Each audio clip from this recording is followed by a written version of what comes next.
We're fortunate today to have Chief Steve Rathman from the Plattsmouth Police Department with us. Chief Rathman has been involved in the field of law enforcement for nearly 30 years.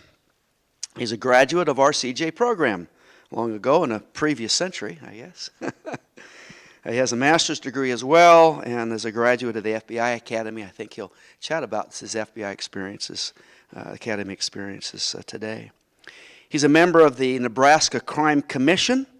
He's a certified law enforcement training instructor. He's been involved in training programs not only here in Nebraska, the Police Training Academy is in Grand Island, but has trained officers all across the country. Chief Rathman. Thank you. Can you hear me? Very good.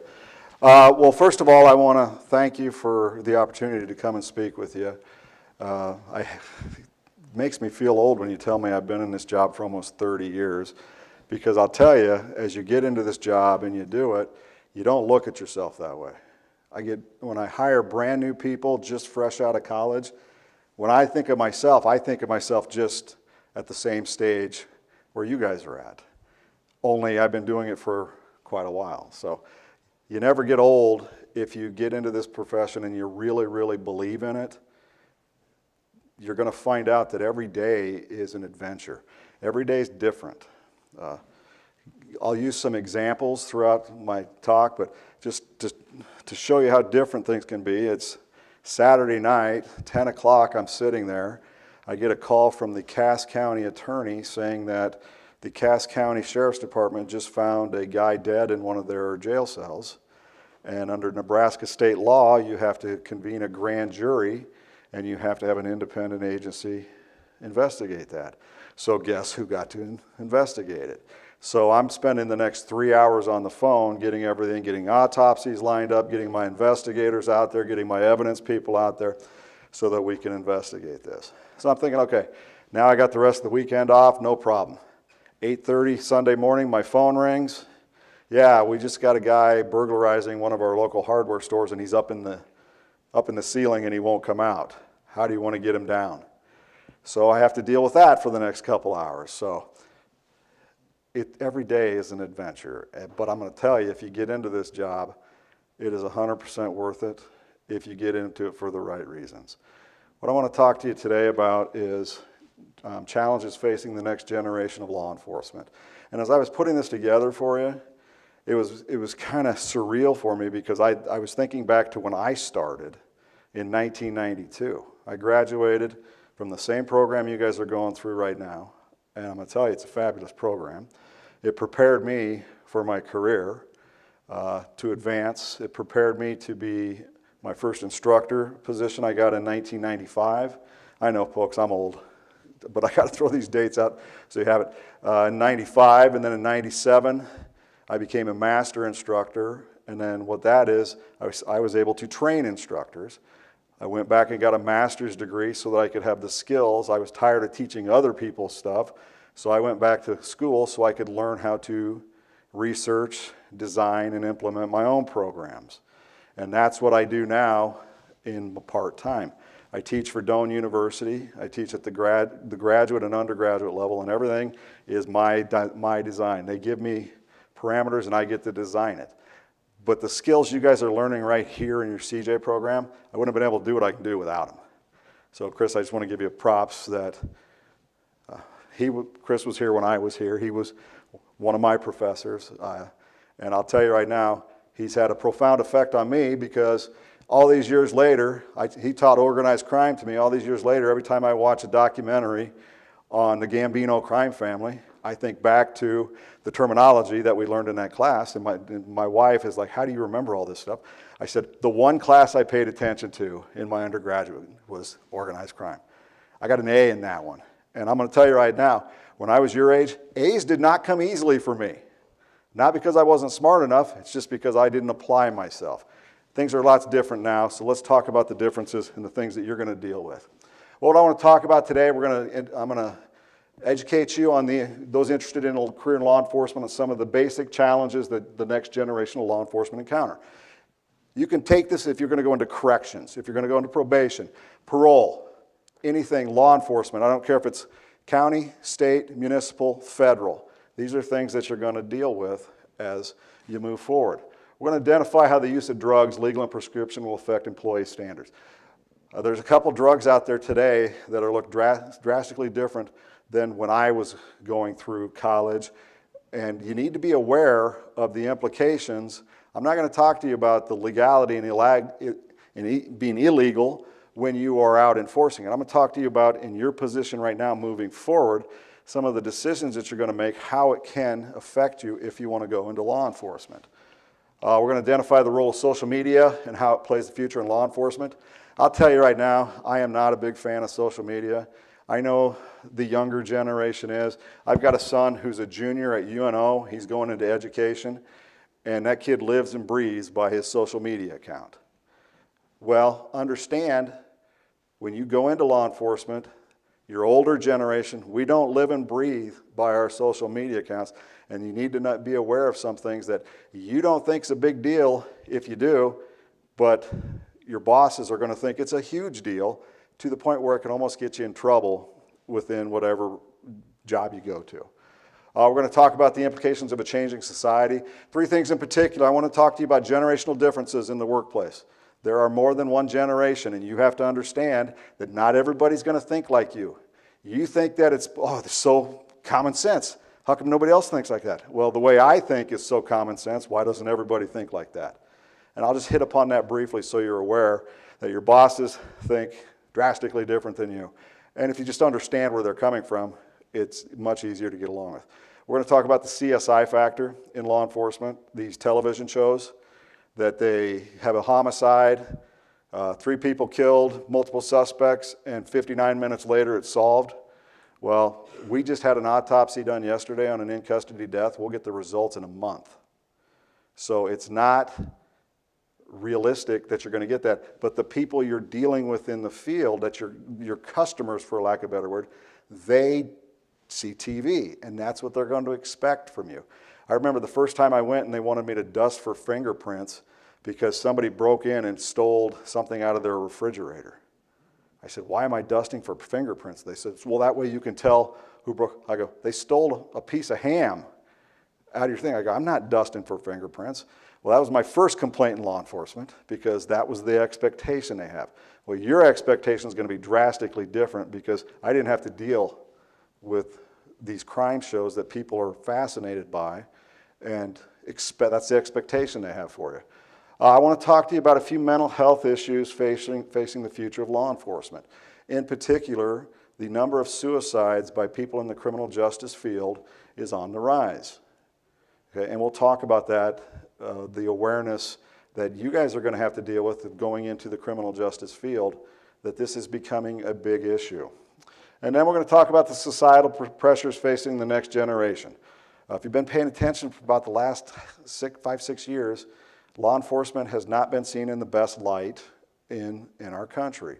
We had the highly publicized incidents in New York, in Ferguson, Missouri, Cleveland, Ohio, of where Black Lives Matter came out, and all these other social groups. For a while there, we had off-duty officers getting shot while they were pumping gas. There's a new expectation, and the public expects transparency from law enforcement. Gone are the days where we just kind of hide in the shadows with our information and don't release it. If you don't release it, things are going to get ugly, and it can actually escalate your problems even further. So that's what I want to accomplish. We'll talk till about 1:15, and then if you have any questions, I can answer them for you, or if I get done earlier. I'll try not to. I want to throw some real life stories in there so that you can relate, other than me just thinking I just came up with this stuff.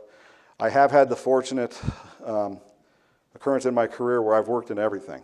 I was a patrol officer, I was a traffic officer, I was an investigator, I've ran a drug program, I've ran a training division, I've done in a police department or county sheriff's department, I've done about everything.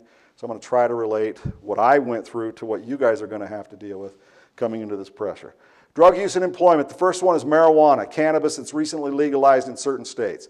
What I really want to get across to you guys is it's not legal in the state of Nebraska. Okay? There's a bill on the legislative floor to put medical marijuana. I'd be very highly surprised if it passes. It's a very conservative state. But I've had several applicants, when I was hiring people, they come back and one of the main questions I ask them in a background investigation is, have you used marijuana? And when I first started, when I was going for jobs, if you said yes, you were eliminated immediately. Well, times have changed drastically over the years, and that's no longer the case that you get eliminated immediately. It goes back to how much and how long you've used it.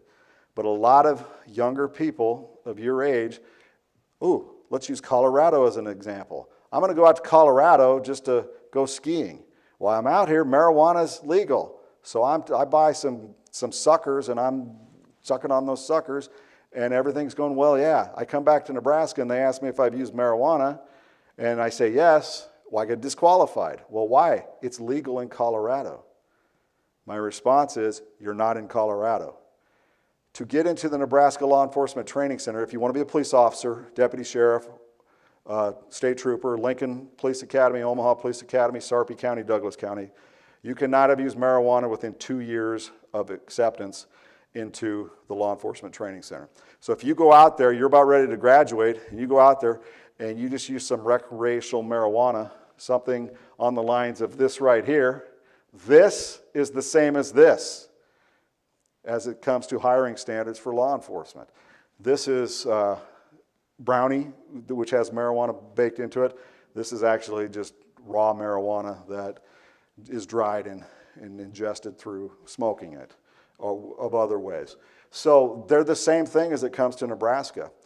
Nebraska's having a huge problem. If you come to work as law enforcement, you're going to deal with a lot of people that have just come from Colorado who bring marijuana products back to Nebraska.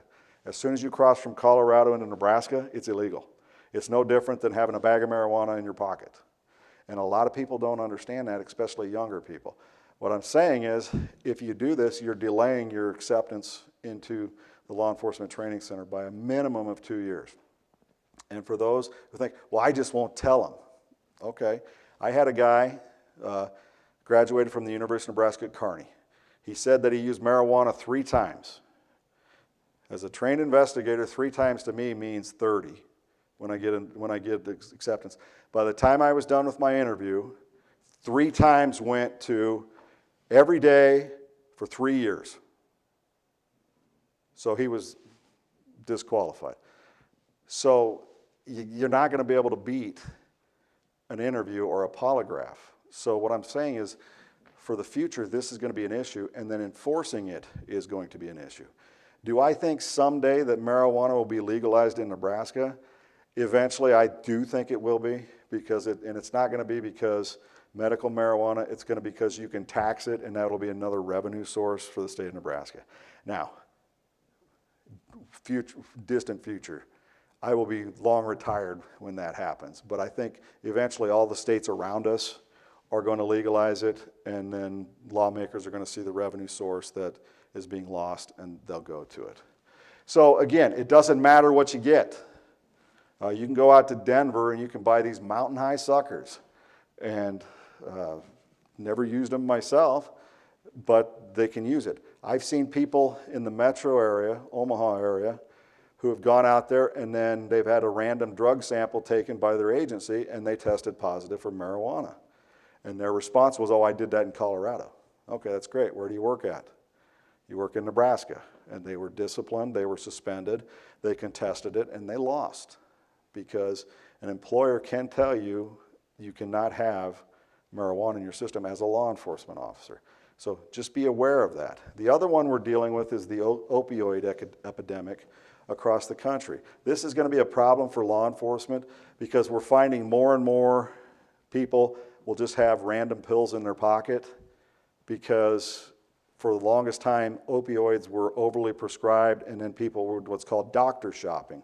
They would go to one doctor, they would get their prescription, they would go to another doctor, get their prescription. Now what has helped recently is the Drug Enforcement Administration has created new laws for doctors that they can no longer just call in prescriptions, and they have to keep track of how often their clients are getting prescriptions. But what's going to happen is you're going to see a generation coming in that the use of opioid products was not a big deal, and they may be addicted to them. Just be aware, when you get hired, one of the first things they do is a drug screen. You'll get a conditional offer of employment, and one of the first things that's going to happen is a medical exam with a drug screen.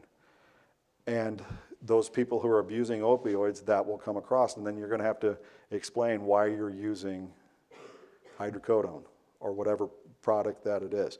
This is becoming a huge problem. I believe there are hundreds of deaths a month nationwide based upon abuse of opioid products. So what's going to happen is you're going to have people can no longer get them legally. So what they're going to do is they're going to turn to the illegal methods to try to get it, which is going to drive up crime rates in certain places, because as soon as it goes illegal, the price goes up. And that's going to be a problem for people as they move forward. So these are the two main drug things. The use of the harder drugs like cocaine, methamphetamine, those have stayed pretty much similar the way they have. There's really no new trends, and I don't see those going away.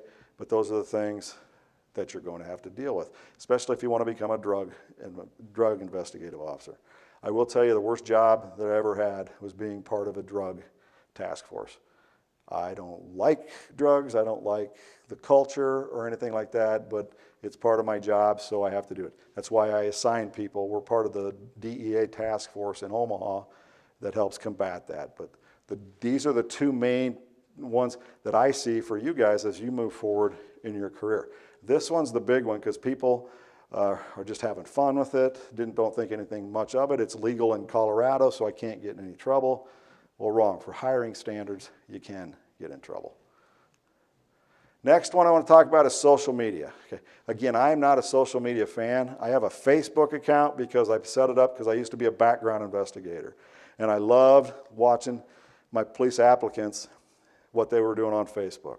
It's amazing what people will put on social media. I asked somebody, when's the last time you used marijuana? Oh, it's been 5 years. I pulled up his Facebook account the weekend before. I saw him smoking it out of an apple. I go, okay, what's this? And he didn't have an answer for me. It's just amazing what people put on their Facebook accounts. I have that, and I have Twitter. I only have Twitter for one reason, so I can follow sports scores, because that is one of the best ways to get the updated ones there. Otherwise, I don't like social media. There's too much drama on it. The only thing I have is my news feed, I believe is what it's called.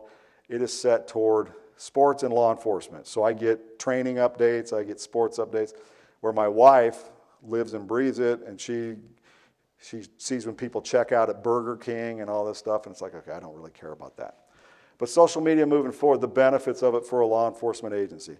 It does have some benefits because it engages your community or the people that you're protecting. And that's really what you're in a service-oriented profession, and what you really want to do is you want to bring your people in. So I can get it out, I can put press releases out, I can put the good stuff out. We're part of the Pink Patch Project, which supports breast cancer awareness for an organization in Omaha. We put out all that we're selling t-shirts for this good cause. I let my officers do what's called No Shave November in the month of November, where I suspend the grooming regulations. And what we do is I partner with certain organizations in the community, and then we take that money and the first 4 years we donate it to the public school system so that they could purchase some things they did. Last year we gave it to this Project Pink for breast cancer awareness. But we're able to put that out there, and the community gets involved with what you're doing.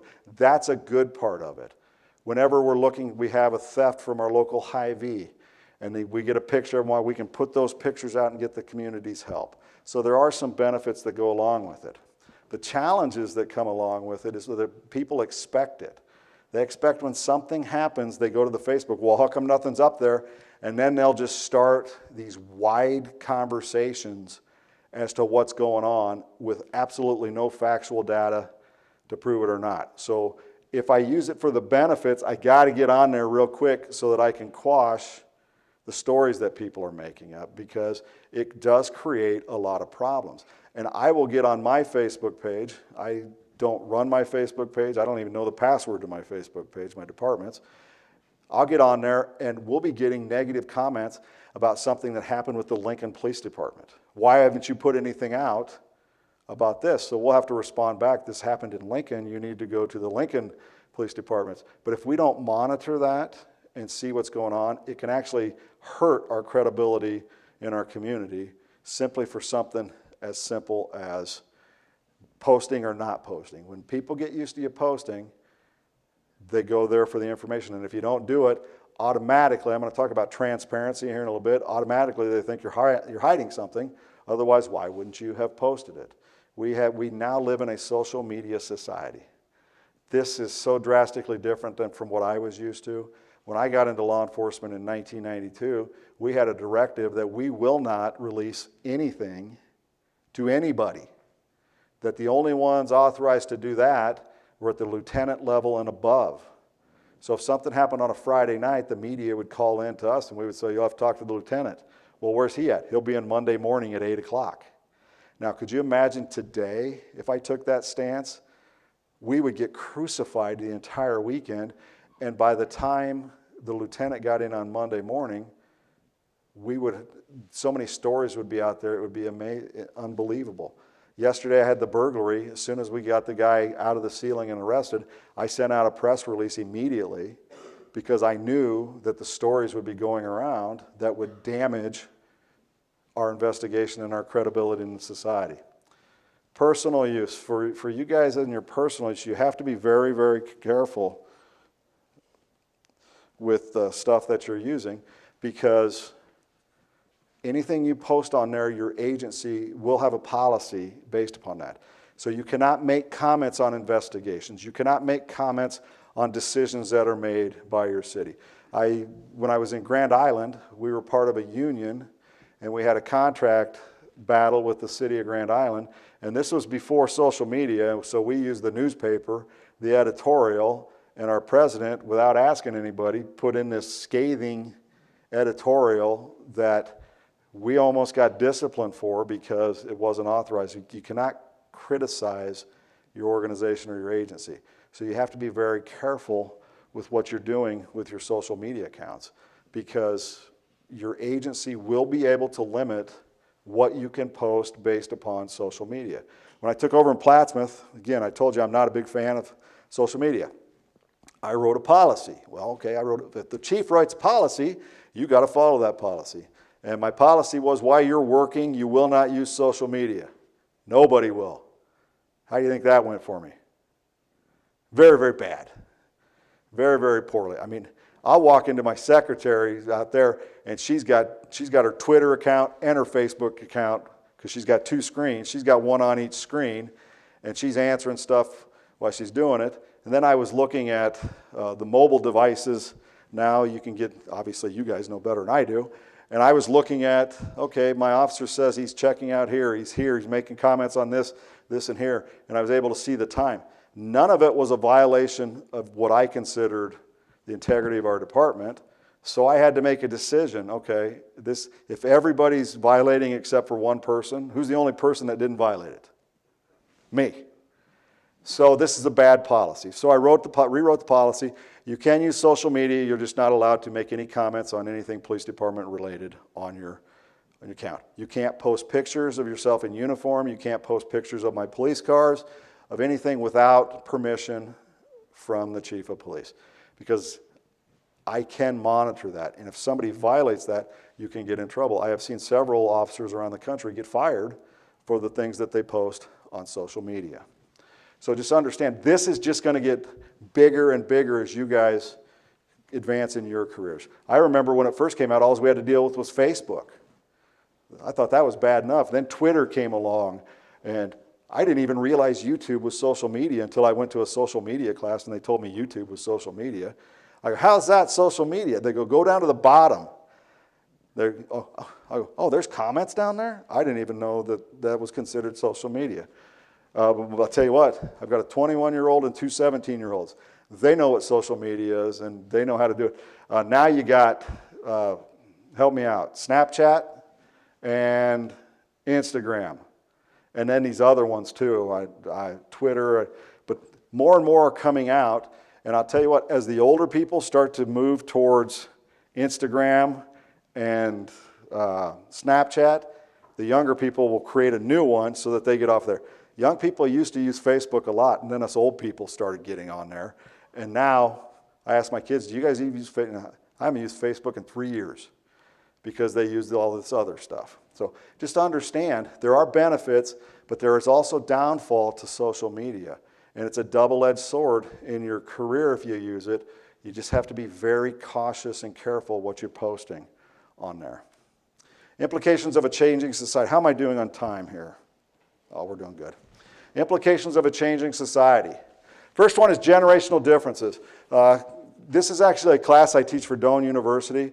There are 5 generations in the workforce for the first time in history. The traditionalist generation, which would be my grandparents, they were born in 1945. They're mostly moving out of the workforce, but we get a lot in law enforcement of them wanting to just volunteer a couple hours here and a couple hours there. When we do our community Easter egg hunt every year, I have a few traditionalists that come down from our nursing home and they like to help out. They put the candy out and they interact with the kids. Just something to give back. The baby boomers, these are the ones that have been in positions that I hold now for the last 25 years.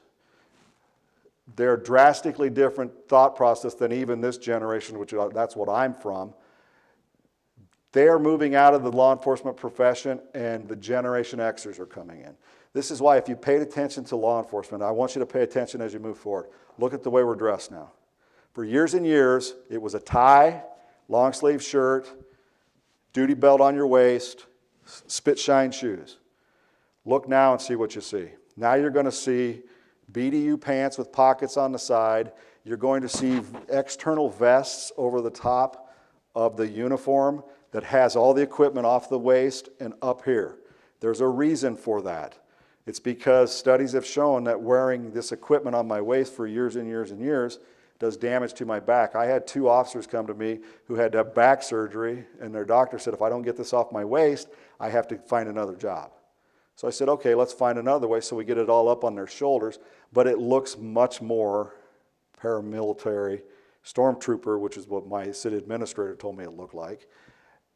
But it gets it up so we look drastically different. It's because of the difference between this generation. This generation is much more relaxed in the way that they dress. I'm wearing a suit today. When I walked in today, everybody's like, somebody die? Because I don't usually wear a suit. I usually wear comfortable clothes because if something happens, I'm still a kid at heart. I'm going to jump in, I'm going to grab my radio, and I'm going to run out to my car, and I'm going to go out there, and I'm going to get right in the middle of it. So the drastic difference. Millennials, which some of you may be, the last were born in 1998. They're a drastically different generation that were brought up so different than the 3 generations before. I don't have traditionalists up here. Then the new one on the board is 1998 to 2012, are called Generation Z. They have different expectations too. The whole point of this changing society is you're going to go in there and you're going to deal with somebody from a different generation for the first time. Understand they don't think like you. They weren't raised the same way. You guys were raised on this.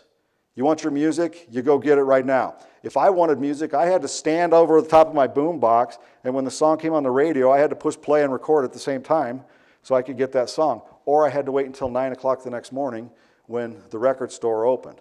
And that's my mentality as I go to do my job and everything I do. Where my children, if they want something, they don't even have to do anything. They have Apple Music, so anything they want is at the touch of a finger. You're going to go in with that expectation, and you're going to deal with somebody who's been doing the job for a while that doesn't think that way. So my whole point is understand, there's nothing wrong with you, there's nothing wrong with them. It's just different, and you have to understand where everybody's coming from, and it makes the job a little bit easier. CSI factor. This is huge because all these TV shows that come out, you have CSI, CSI Miami, CSI Las Vegas, New York.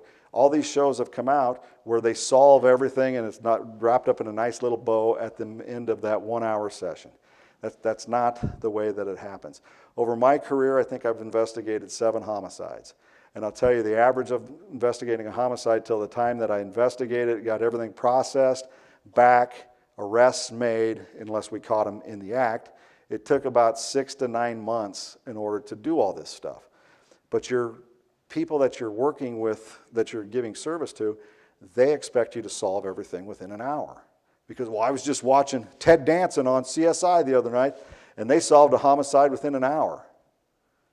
I grew up to NYPD Blue, about New York police officers, and Amazon Prime has on there, and I'm rewatching them. And it's funny as I watch it, looking at it through an administrator's eyes now, really, you had a multiple homicide, you had no suspect within the first 5 minutes, but by the hour 59, you had him arrested in jail, and the DA charged him. Okay, that's not realistic. And when you get into it, but your people expected that because that's what they've been seeing for years and years and years. So that's going to come. The next one that comes out will be the next expectation. For a while there, these CSIs, you had colleges and universities create a completely new tract of learning, forensic science, because there was such a demand for it that people wanted to take the classes. Then they come out and find out, oh, there aren't really jobs for forensic sciences. So now things are pulled back. Now there are a few jobs, but not like there are for a police officer or for law enforcement or for probation, parole, something along those lines. So if you are studying forensic science, please don't let me scare you. I'm just saying the jobs are not everywhere. I mean, an agency like mine, I have an evidence technician. She doesn't do forensic science. I bring the state patrol in to do my forensic science, or we send the stuff out in order to do that. And then attitudes toward tattoos. I'm not going to ask who's all got tattoos in here, but I'm guaranteeing you I got more than one person that's got tattoos in here. And I'm not one of them. What I really want you to know about this is not every agency is going to let you do this. So that body art that you're putting on, that you're showing everybody so proud, it may be a hindrance to you to get a job someplace. It all depends upon what the policy of the agency and what the tolerance of the agency is. In my agency, somebody like this who had sleeves on there, as long as they were not offensive toward anybody or vulgar, I would allow this. I would not let them wear this. But I share a building with the county sheriff's department that they have 3 or 4 people that have sleeves. They got to do one of two things. They got to wear long sleeve shirts year round. So when it's 100 degrees out and humidity's high, they're wearing a long sleeve shirt. Or they got to do this. They got to cover it up with a flesh-colored sleeve. Not every place is going to do it. There'll be some places that won't hire you because the tolerance for tattoos. And there is no law protecting tattoos. So it's up to the individual agency. Like I talked about my boss, he used to be a lieutenant with the Lincoln Police Department. And then he was a police chief in Papillion and Jackson, Michigan. Now he's the city administrator in Plattsmouth. And I've just hired somebody, starts next Wednesday. The other candidate I was looking at, he had 2 sleeves on his arm. And when I told my boss, I said, you won't like him, he's got tattoos. He goes, well, he's covering those up. I said, no, he's not.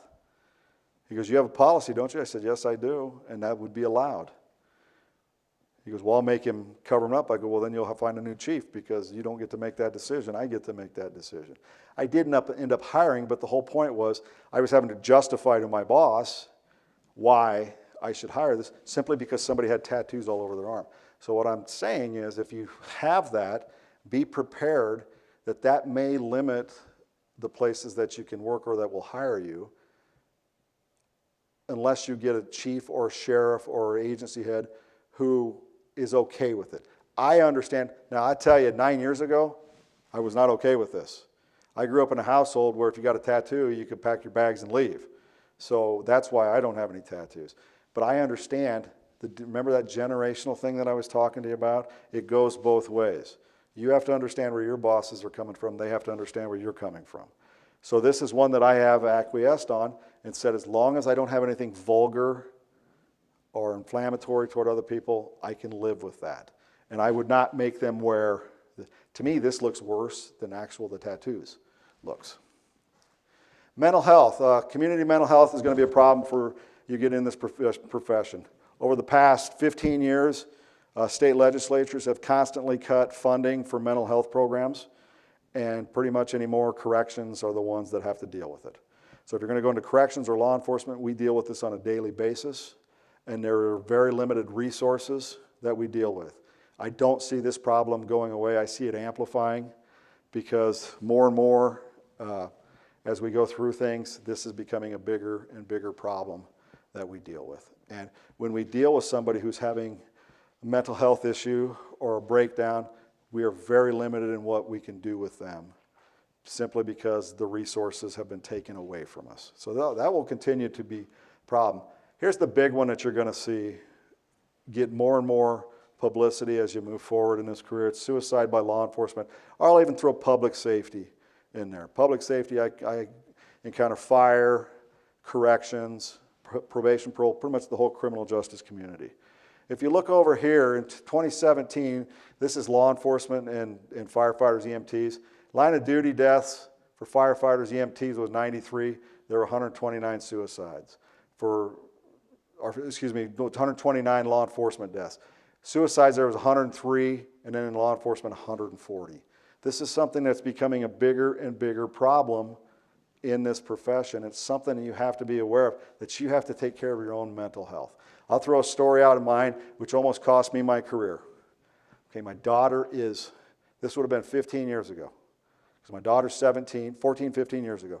I get called, I'm working nights as a street sergeant in Grand Island, Nebraska. I get called to the local hospital. I walk in there, there's a 3-year-old girl who's dead, who has bruises from head to toe. I find her father, I interview him, I find out for 24 hours straight he was beating her with a belt because she kept wetting the bed. I had a 3-year-old daughter at the time. I saw my 3-year-old daughter on the table when I did it. By the time I got done with the investigation, got him in jail, got the autopsy done in Omaha, I had to ride with the body.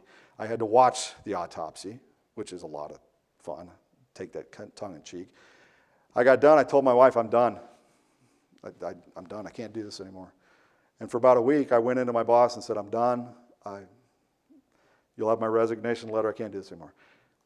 Wisely, he said, why don't you take a week off. We'll put you on administrative leave. Take a week off. 2 days into it, he calls me and says, hey, I got you set up for some employee assistance counseling up at the hospital. I want you to go to it. I said, I'm not going to it. You know, us rough, tough cops, we don't want help from anybody. He said, you're on administrative leave, Sergeant Rathman. You have no choice. You either show up or you're terminated. So then, of course, I'm like, fine, fire me, because I saw my daughter. Of course, now I'm married, and when you get married, you'll find this out firsthand. I didn't really have a whole lot of say-so in it anymore as soon as my wife found out. So I went, worked through my problems, and I came back to work and put it behind me. But I never thought about suicide, but I could see now that I see this is coming out more and more, I can see what leads people down to. That has scarred me for the rest of my life, something that I dealt with in my job. Suicide rate per 100,000 people for the United States. Law enforcement is 18 people for every 100,000.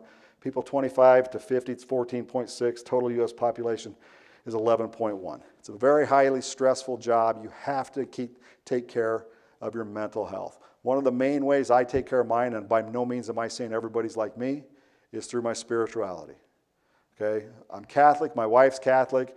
Working nights, for years I didn't go to church because I'd get off at work at 7 in the morning. Last thing I wanted to do was fall asleep at Mass. So my wife finally talked me back into going through it, and my spirituality has become very important to me, and that's how I combat when bad things happen. Because when bad things happen, you're the ones that are going to get called. Chris, I'm going to send you this PowerPoint so you'll have it, okay? Yeah. Suicide is a problem-solving method. I have problems. The only way out is to kill myself. The image armor creates unrealistic self-goals and rules. We think of ourselves, we isolate ourselves so much. If you get into this job, I'm going to tell you, you're going to hang around people in this job. That's who you're going to relate to, because the people that you've grown up with, they don't relate to what you're going through. And they're going to give you snide comments about, oh, don't arrest me. Oh, didn't do anything when you walk in. So eventually, you gravitate to the people that are going through the same thing that we do. But then we will not ask for help because if it's a pride thing that we deal with. Availability and comfort with firearms. Okay? In corrections, law enforcement, we're apt to have firearms. Like me, I've never had a gun in my life until I became a police officer. And every new gun I got, I sold the old one. I don't like them. I have one simply because of my job. And as soon as I retire, I will sell the one that I have, and I will no longer have a firearm. But there are people, I've worked with people that have 150 guns. It's like, what do you need 150 guns for? He goes, it's just like anything else. When you got 150, you want 151. I go, there's no way you can. He goes, it's my collection. That's what I collect. Well, somebody has 150 guns, and all of a sudden they start to have some mental problems because of things they're dealing with on their job. The tendency is for the suicides to happen. Number one reason, experience for professional failure, termination, demotion, criminal arrest, feeling of useless and powerlessness in the role as a police officer. If somebody does something to where they're disgraced, they're at a high risk of committing suicide because their whole life that they've been working towards has now been taken away from them. And they feel that's the only option that they have. This is going to be a bigger thing. And I'll tell you, those of you who do choose to go into law enforcement, when you go through a basic academy, you're going to have a block of training on suicide awareness, not for the general public. You'll have that too. But you'll also have it for those in the criminal justice system because it is becoming a big issue. Societal pressures, the last thing I want to talk about. Number one thing you're going to deal with is restoring the public trust. Okay, for a while there, the public did not trust anything that police officers say. When I got in 1992, I could go in a court of law, and I could go based upon a DUI, stop driving under the influence stop, and I could testify as to what happened. The other person would get up and testify what happened, and I've never had a time where the judge took the other person's word over mine. Well, today, with what's happened in law enforcement and with the transparency in law enforcement, when you go in there, you can testify. You're going to have some other means proving what you said happened because the public trust is not there for law enforcement. Simply, everybody's aware of the Ferguson thing that happened a few years ago where the black kid got killed by law enforcement, and that created this huge controversy. Black Lives Matter comes up, and it came... you get the white silhouette innocent until proven guilty, the black silhouette guilty until proven innocent. This is not a race conversation. This is just the public trust has been shattered. And the next generation is going to have to take that torch and build that back up to what it once was. In order to do that, there's going to have to be police transparency. And this is not an option anymore. If you're not transparent in your organization, people are going to be looking at you as to you're hiding something. That's the immediate thing. Even with my county attorney, when we do something, the very first question they ask us, you have video footage? That's the very first question. Because in a court of law now, that has become the standard, that everything that happened occurred on video. So one of the first ways we're going to do this is through body-worn cameras. 5-6 years ago, we started our body camera program at Plattsmouth Police Department. We had in-car mobile video cameras, but when you left your car, you didn't see anything. So we got body cameras. And that has now become the standard for everything, to the point where I had to alter a policy but in every report you have to put whether or not your body camera was activated. And when it's not, they have to justify as to why it wasn't activated, because I'm going to get the questions from the media. Can we see the body camera footage? And I'm going to say we didn't get any. And they're going to say, oh, why? What are you hiding? Well, I want to be able to answer it.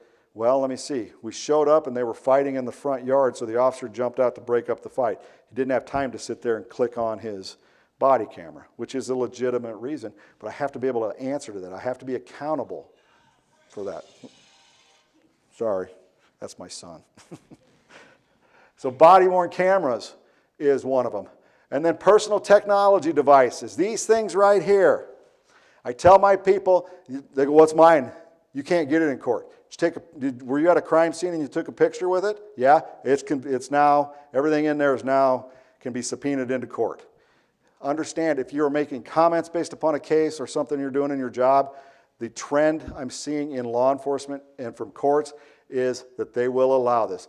That reasonable expectation of privacy that you may have heard, hopefully you've heard about in some of your classes, the courts are saying, if you're using this for work-related material, you don't have an expectation of privacy. I have my department email. This is my personal device. I get a stipend every month to pay for this. I don't take a city one because I didn't want everybody seeing who I was talking to, how many text messages I was sending. I have my department email on here. Everything in here is admissible in court. So if the media came and filed a public records request to see what's in my cell phone, I would have to give it to them. Now, I would be able to sort through it and take my personal stuff aside and then just give them the work stuff, but I want you to know, this was a huge shocker to my people when they downloaded from a crime scene. It was a burglary we were doing, and I saw it. I go, where'd you get those? Did you use the camera for that? No, I just used my iPhone. I used my iPhone, then I emailed it to my city account. Okay, so you made two mistakes. First of all, you used your phone, and then you emailed it from your phone to the city account, which links everything together. So understand that your personal technology devices may not be your personal device. So moving forward, that's just going to get worse, and this is all because of this restoring the public trust thing.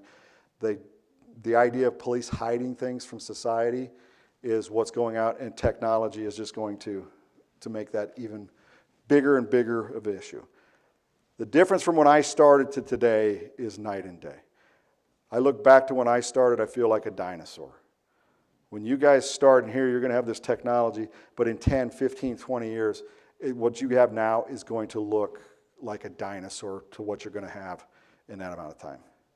Fortunately for me, I will be retired by then. But for you guys, the entire future is ahead of you.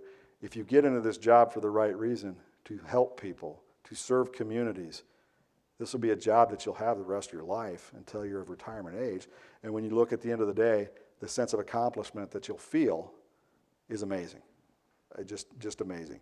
When I went and talked to those business owners that we just saved all their property for them, huge sense of accomplishment in helping my community. Okay? Thank you for your time. Hopefully what I said made sense and gave you something to think about as you move forward. Thank you. And we open the floor to questions. We'll hand the mic to her, so you're on camera.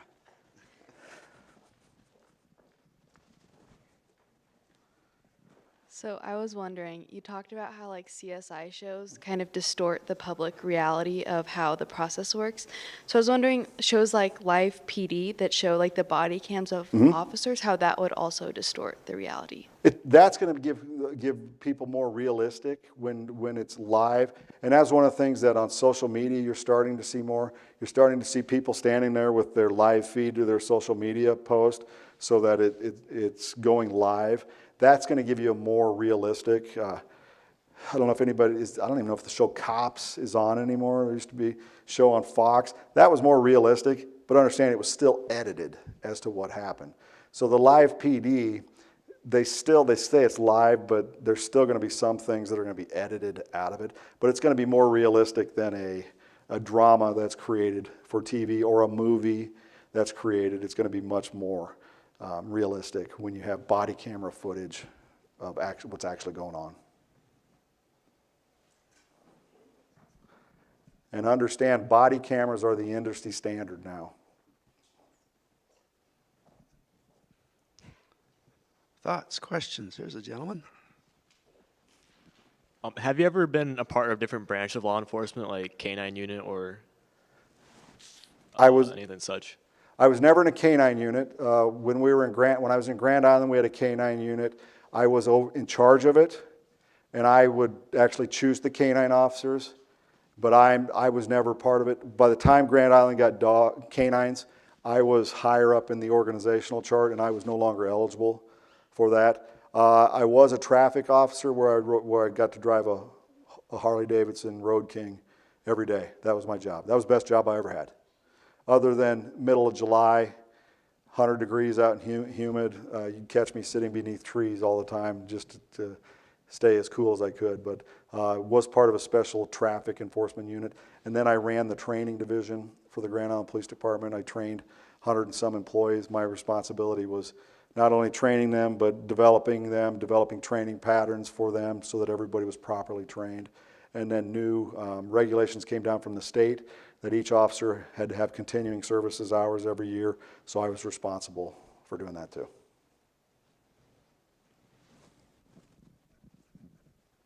Here's a question. Thank you.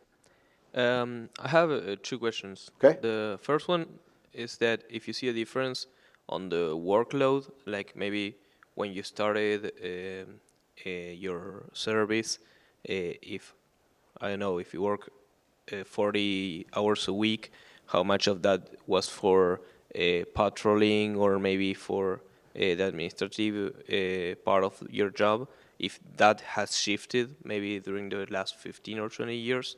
And my second question is if after the Ferguson events there was some kind of capacitation or work from the state with the police departments, so as they are like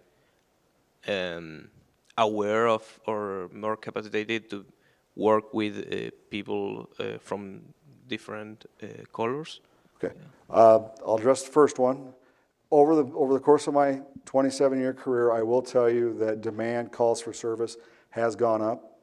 I went from a city of Grand Island per capita, calls for service-wise is the busiest city in the state of Nebraska, busier in Omaha, per capita number of calls. And what's really driven this is over the time, people have become more comfortable with the police. Community programs have gotten out there to show that the police are not the enemy. So when people have a problem, they've been calling in more and more. Plus, a lot of programs have been cut due to funding, whether they're nonprofit or by the legislative body. So the programs get cut, but the need for those programs is still there. So when they have a problem, who do you call? You call 911, which is directly to us, and then we get sent to the call.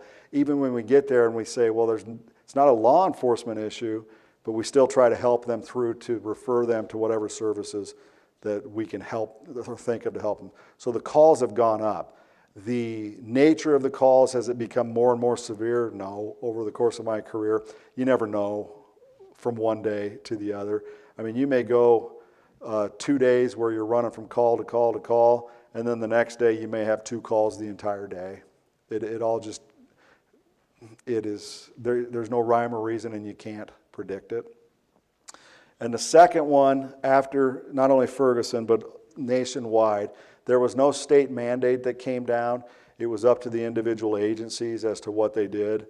What I decided to do, we already have a policy that we will not single anybody out based upon race, color, creed, sexual orientation, anything like that. So that didn't really need to be dealt with. And in Nebraska, this wasn't a huge deal, other than probably up in Omaha, up in northeast Omaha.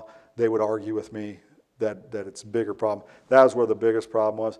What we really paid attention to was making sure that we were training our people appropriately on when it's appropriate to use force and when it's not. And what the Supreme Court had, what guidelines they'd given us, there's a few monumental court cases that give the expectations of objective reasonableness.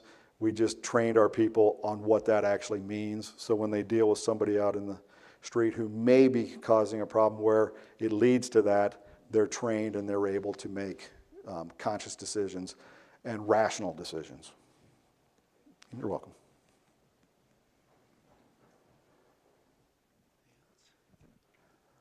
I'm going to push you. Oh, this gentleman has a question. I was just wondering if you were ever given advice that you wish you were given, like around our age, as for educational experience or paths to be taken. Yes. That's my yes. Take advantage of every opportunity that you're given. I have, my training file is probably about that thick. I have gone to everything ever offered to me, even if I wasn't interested. Lifelong learning is something that will aid you. You have no idea what it'll do. You take a class, I'm so tired of taking class, but you take it, and then 5 years later, an opportunity comes up within your agency, and all of a sudden they look at you. At one time they sent me to child abuse investigation. Oh my God. I can't think of many things that are more difficult to deal with than investigating child abuse. I did not want to do that. I told them no. They said, we don't care, you're going. So they basically forced me to go to it. 5 years later, I'm dealing with something where that child abuse training comes in. I relate back to something that I did in training, and it helped me. It wasn't a huge child abuse case, but it was one where the perpetrator had everybody so scared, but I was able to see something based upon the one thing I remembered in training, and I was able to take that in my interview with the suspect and turn it around, and it just opened everything up, and I ended up getting a felony child abuse conviction out of him, simply because of that, taking advantage of that opportunity. In Grand Island, we used to have tuition and reimbursement, so that's how I got my master's degree. I went and then I'd turn in for it, and they paid for 80% of it. Now that's gone away in a lot of places because of the economy, but I was just shocked. I go, why aren't you going back and finishing your associate's degree or your bachelor's degree or going to get a master's degree? I don't want to go back to school. What good's that going to do me? Well, then 5 years down the road, a promotional opportunity comes open, and they changed, well, I was part of this, we changed the minimum qualifications to you had to have an associate's degree to get promoted to sergeant. Well, I had somebody sitting there with 47 credit hours, needed 13 more. They didn't take advantage of it. They couldn't test for sergeant. And they were probably one of the best candidates within the department. They did away with tuition reimbursement, and I finally talked him into going. He ended up paying for himself. Now he's got the job that I used to have when I left the police department. He runs the training division. So anything, I know you're going to get out of school after going for how many years? Oh my God, I never want to see a book again. I'm just telling you, take your break, but then get right back at it, because it will service you no matter what you go in the criminal justice field. It will help you as you move forward in your career. If you want to advance through an organization, the more information you got, the better. That's how I was able to build so many training programs, just simply because I took interest. And there was a one-day class that I put in for, and they said yes. Well, then I got to run the training division, and I got to control the budget.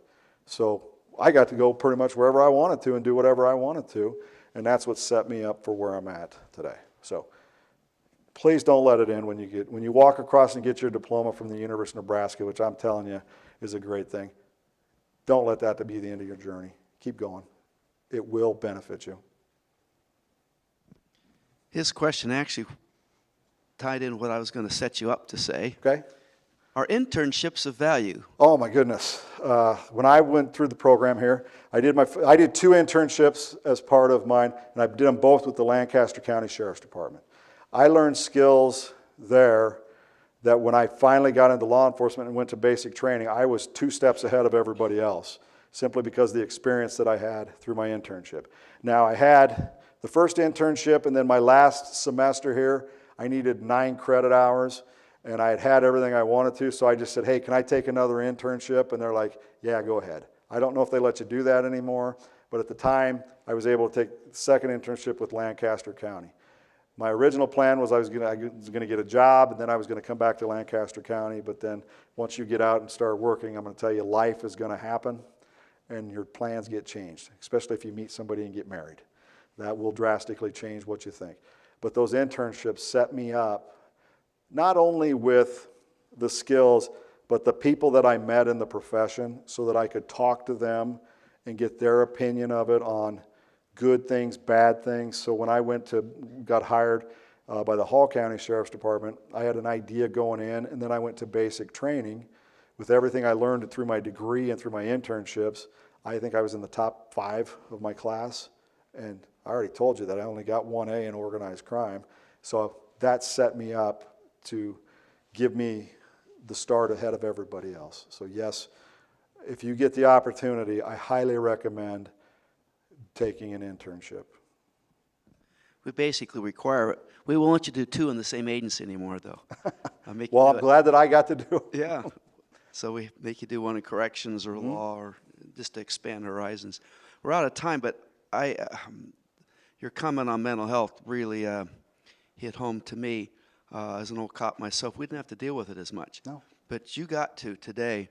And so I'd like you to close hitting that one, pounding that point in, because you now as police officers are really the community mental health responders, because we just don't support mental health response anymore. We are the first ones.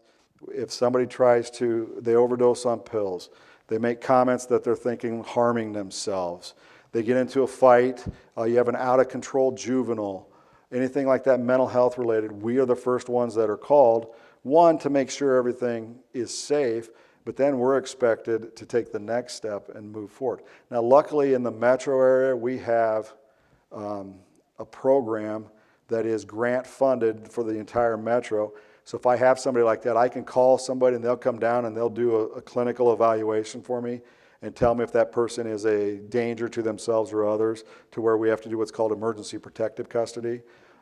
And they will also, if they're not, they will set up an appointment with them for a little bit further, more counseling in order to do that. But when I was in Grand Island, we didn't have that. We were expected to figure it out ourselves. And finally, it sometimes comes down to, person's not a danger to themselves or others. This is a true mental health issue. There are no resources that we have to do it. We just have to leave them in that environment.